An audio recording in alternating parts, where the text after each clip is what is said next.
Just fine. Nice day.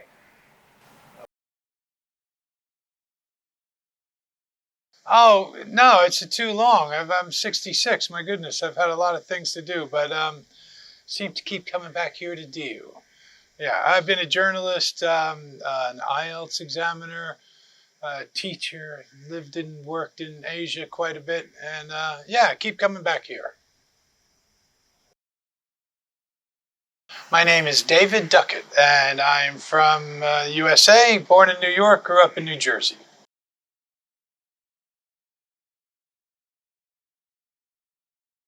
Oh, I don't think you could put a most on one thing. I've probably lived here three years of my life in DU Island, and which it all started back in 1989.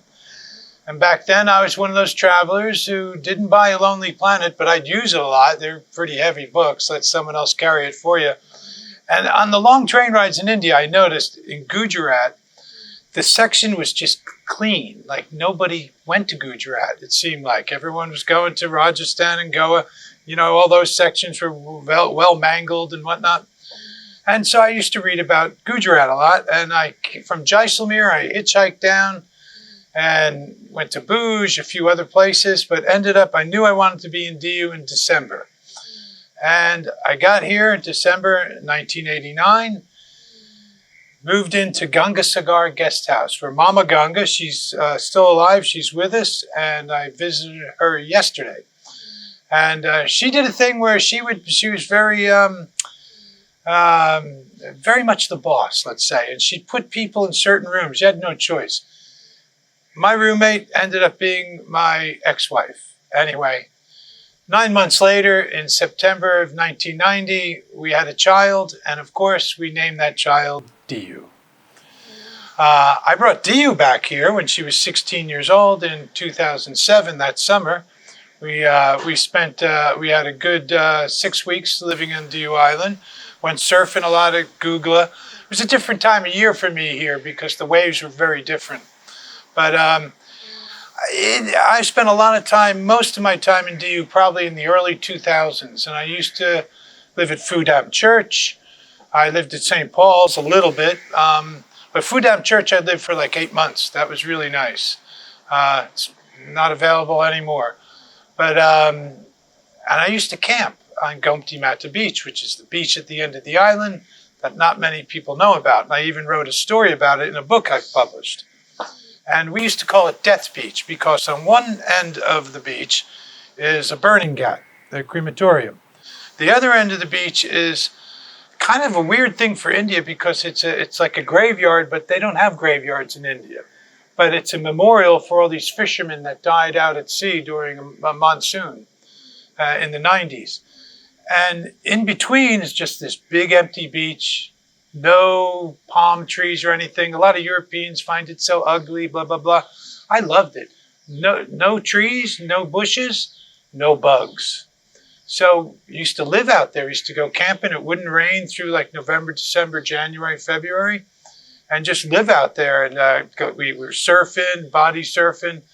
We'd maybe rent one motorbike, run into town.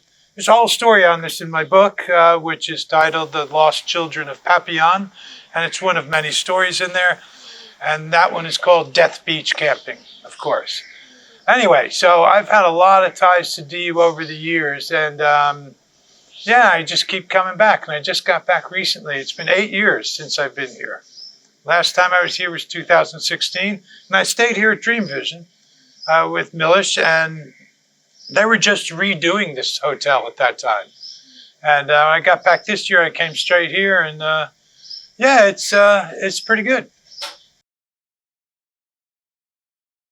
Well, the vibe at D was always a place where, I don't know, I remember people used to, maybe not as much anymore because the people have died out, but people used to be able to speak Portuguese here.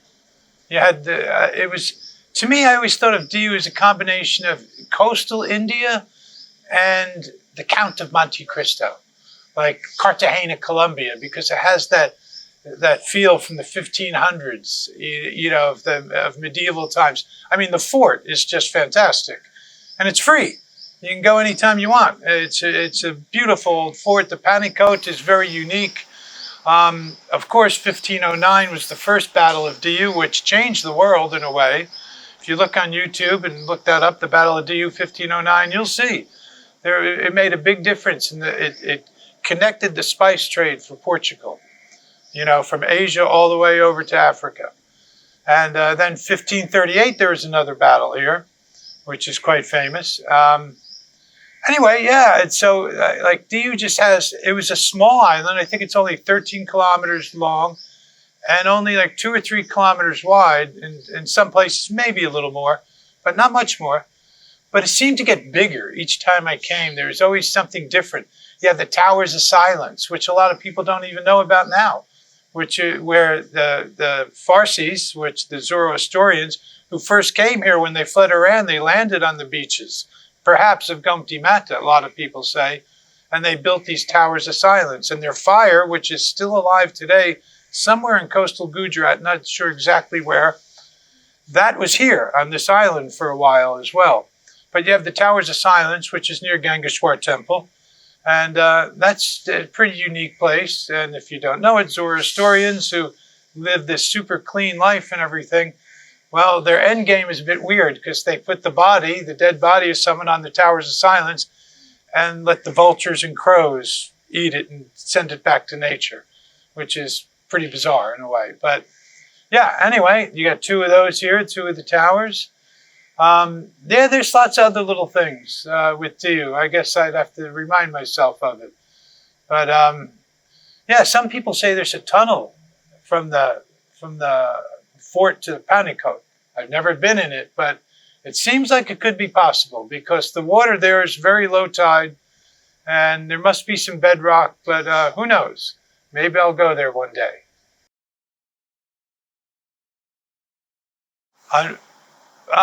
Yeah, of course. I think I just said about 20 of them. Yeah. No, like coming back, my daughter's name is Diu. My goodness, of course, it means so much. Actually, my daughter and I have this thing every time we see a world map. If Diu isn't on it, we don't count that one. Because it is on a lot of maps because it's on the very southern tip of Gujarat. And a good way to explain with people who aren't good at geography, I always say India looks like an ice cream cone.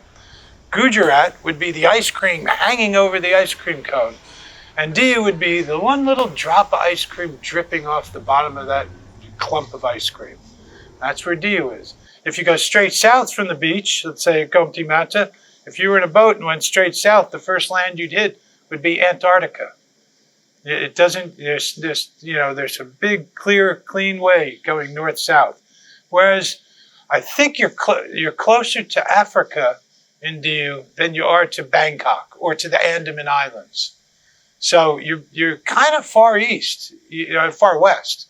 You're close to the Horn of Africa and all these places like that. So one time, I could see Diu being the center of the world in a way before they discovered the Americas.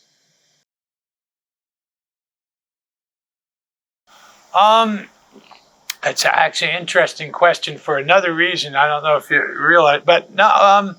Well, back then when I met Astrid, she's an Austrian, and that's why my daughter lives in Vienna now. She's Austrian and American. She has a daughter named Solin, and I live in Vienna, Austria every summer, and I'm Opa. I take care of them. So yeah, I try to. They kind of boss me around more than anything else. But no, but with Astrid and I, we got together and things happened. Of course, she got pregnant, and at first we went to Australia once we found out, and we worked and saved money, then went back to Austria. Oh, we lived in Japan after that, but things didn't work out between us. But still, we were very happy we had a child, and we split time with that child. But still, like the modern day communications, man, there was always phone calls. Look, in 1969, I was 11 years old. I don't think we've gotten that. They put a man on the moon, and I could watch it live on TV. I don't think modern technology is so unbelievable. I was 11 years old when that happened, and we haven't topped that yet. Okay, the one that symbolizes, I guess, because my daughter and I check it out a lot, is out at Nagoa Beach, there's a small, tiny little island, and they write the name Diu on that island with giant like lampposts or something. It's really spelled out well and whatnot. And the view from the room that we had been put in by Mama Ganga is actually the bar at Ganga Sagar Guest House now. But you can see that perfectly. So that would be the one spot, I guess. Yeah, I'm old and I'm not good at it anymore. Oh my God. No, I don't know. I can't answer that almost. I'm kind of retired in many ways. And one of them is on the dating scene. It's been a while. I don't know. Yeah, so, and I'm single and I guess solo, but that's just the way it is. Yeah, and I'm good with it. I'm good. I'm Opa. I like that. I'm a grandfather, and that's what counts to me. I got something to do. Yeah. But I don't know. Just from my looking at romanticism now, doesn't everybody meet online? I mean, it's kind of, I don't know.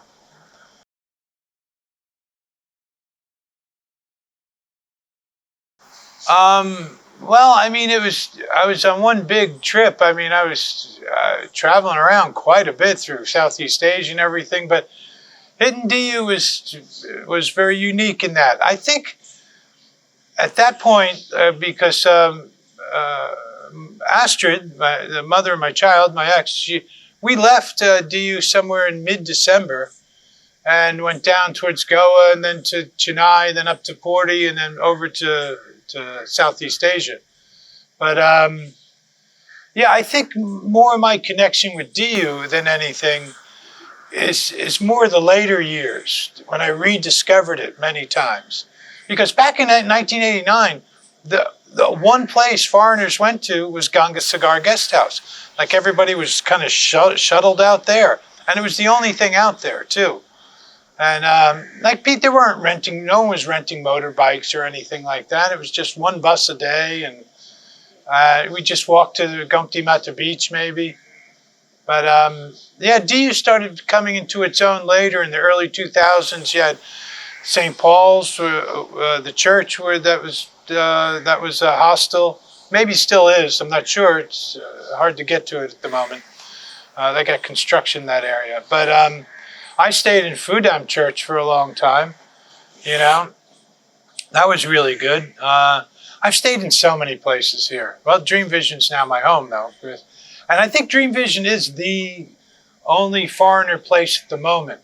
It has ebbs and flows with foreigners coming to DU. And right now it's, I think post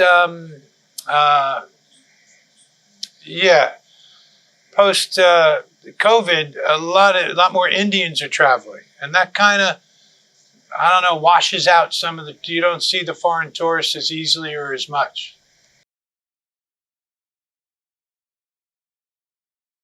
DU, my life, and the landscape of DU. Okay, what's common? Well,